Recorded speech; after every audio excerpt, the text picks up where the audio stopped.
Hey there, we're finally gonna get to cook that first rabbit we snared. I've got it out here on the cutting board. It's been field dressed. I stuffed it with some onions. Gonna salt it a bit more here. And then I'm gonna put some pepper on.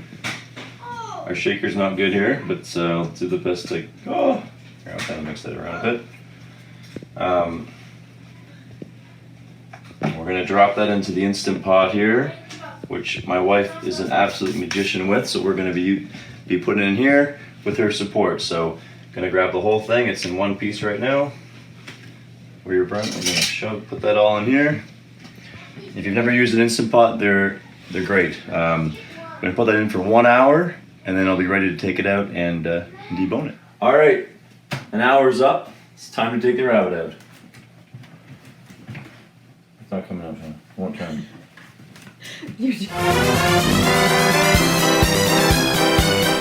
All right, here we go. An hour's up. Time to take the rabbit out.